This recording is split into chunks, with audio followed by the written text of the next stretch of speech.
చాలా స్పష్టంగా చెప్పడం జరిగింది. ఆంధ్రప్రదేశ్ పునర్విభజన చట్టంలో పొందుపరిచినటువంటి అన్ని అంశాలని ఆ తరువాత దానిలో పొందుపరచనటువంటి అంశం ఆంధ్ర రాష్ట్రానికి ప్రత్యేక హోదా కల్పించడం అన్నటువంటి విషయాన్ని ఈ రెంటిని ప్రధానమంత్రి గారి సమక్షంలో ఆయనకే చెప్పడం జరిగింది. ఆయన దాని మీద స్పందించలేదు, అది వేరే విషయం. ఇక రెండవ అంశం, ఆ పునర్విభజన చట్టంలోనే విశాఖ నుంచి చెన్నైకి కారిడార్ అన్నటువంటి విషయాన్ని చాలా నిన్నటికి నిన్న అడ్వర్టైజ్మెంట్లో అది పూర్తయినట్టుగా చెప్పుకుంటా ఉంది తెలుగుదేశం. నాకైతే అర్థం కావట్లా. ఆయన విజయాల్లో వాటిలన్నింటినీ కూడా అసలు నేను చాలా ప్రతి 10 రోజులకు ఒకసారి విశాఖపట్నం చెన్నై వెళ్తూ ఉంటా. ఆ కారిడార్ ఎక్కడుందో నాకైతే అర్థం కావట్లా. చంద్రబాబు చాలా గొప్పగా క్లెయిమ్ చేసుకుంటున్నాడు పూర్తయిందనని. పోలవరం ప్రాజెక్టులో అవినీతి అన్నటువంటిది తారాస్థాయికి చేరుకుంది. అసలు కేంద్ర ప్రాజెక్టుని రాష్ట్ర ప్రభుత్వానికి అప్పగించాల్సినటువంటి అవసరమే ఉంది.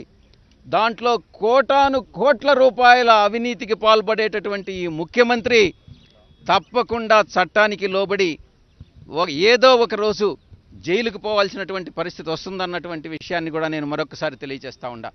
ఇక రెండవ అంశం, బీసీలు బ్యాక్వర్డ్ క్లాసెస్కి జనాభా ప్రాతిపదిక పైన రిజర్వేషన్స్ కల్పించమని ప్రధానమంత్రి గారికి విజ్ఞప్తి చేయడం జరిగింది. దానికి సంబంధించి ఒక ప్రైవేట్ మెంబర్ బిల్లు మేము రాజ్యసభలో గతంలోనే ప్రవేశపెట్టాం.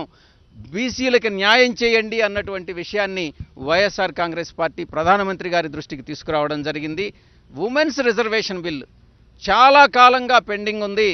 ఆ ఉమెన్ రిజర్వేషన్ బిల్లుని మీరు ఇమ్మీడియట్గా చట్టం చేయండి అన్నటువంటి విషయాన్ని కూడా ప్రధానమంత్రి గారి దృష్టికి తీసుకురావడం జరిగింది. ఇక విశాఖపట్నం రైల్వే జోన్కి వస్తే అది ఏపీ పునర్విభజన చట్టంలోనే పొందుపరిచారు. అయినప్పటికీ కూడా బీజేపీ ప్రభుత్వం దాన్ని అమలు చేసినటువంటి పరిస్థితి లేదు. ఆ విషయాన్ని కూడా ప్రధానమంత్రి గారి దృష్టికి తీసుకురావడం జరిగింది.